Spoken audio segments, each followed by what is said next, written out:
Neji Ghandri, directeur général adjoint MN Bank, euh, une banque de premier rang privée tunisienne.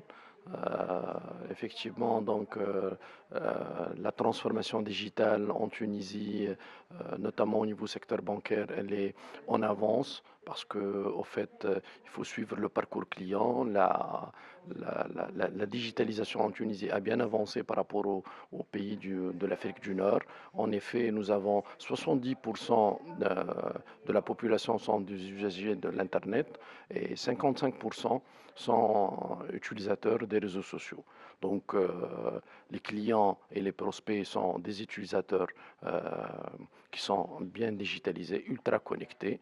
Donc, pour cela, les banques tunisiennes ont fait une large expérience en transformant donc, les services bancaires en services digitalisés. Entre autres, MN Bank, qui est une banque pionnière en la matière. En l'an 2000, elle a lancé la première solution Internet Banking en Tunisie qui s'appelle MNNet, qui offre quasiment l'ensemble des services bancaires sur Internet, pas uniquement les consultations, les crédits en ligne, les virements, les trade finance en ligne, la salle de change en ligne aussi.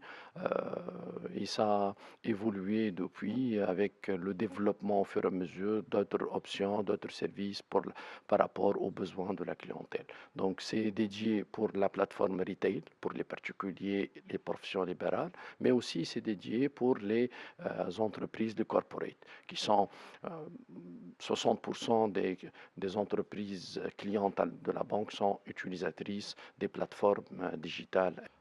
Par rapport à l'expérience client, effectivement, le client, ce qu'il veut maintenant, c'est ne se déplace pas à l'agence. Il veut un service accessible 24 sur 24, 7 sur 7. Il veut plus que ça soit limité dans le temps. MN Bank, grâce au service MN First Bank, elle donne l'accessibilité 24 sur 24, 7 sur 7 pour les opérations, toutes les opérations bancaires. Donc, d'ailleurs, c'est le premier agrément en Tunisie pour une banque totalement en ligne avec tous les services bancaires. Et pour la partie cash, il y a les espaces libre-service qui donnent l'accès aux opérations cash. Nous sommes très contents de recevoir effectivement ces deux trophées. C'est le couronnement d'un travail de plusieurs années. Euh, Nous avons commencé depuis presque 20 ans avec une transformation interne et un encadrement d'une équipe euh, diversifiée d'experts en technologie, d'experts en sécurité, des consultants en transformation digitale. Pour nous, donc, c'est un honneur d'avoir ces deux trophées et ça va nous challenger sur d'autres défis. Nous travaillons maintenant nous avons commencé sur l'écosystème interne d'innovation. Maintenant, on travaille sur un écosystème externe. On essaie donc d'encourager des initiatives avec des sociétés, des startups, des fintech, avec sur des sujets très précis tels que l'intelligence artificielle ou le big data.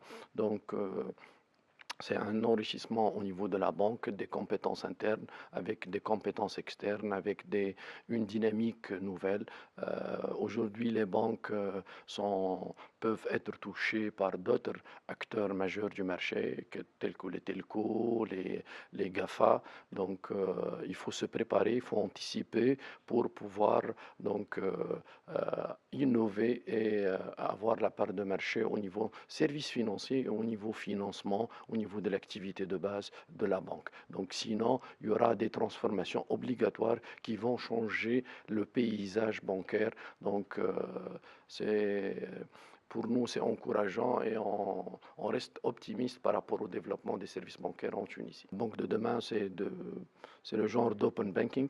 C'est des modules, c'est une banque modulaire qui va s'interfacer avec plusieurs partenaires, donc que ce soit d'autres banques qui sont spécialisées ou d'autres fintech, des sociétés au niveau qui agissent au niveau de la technologie, au niveau de la finance, au niveau des développements de solutions euh, informatiques, de solutions bancaires.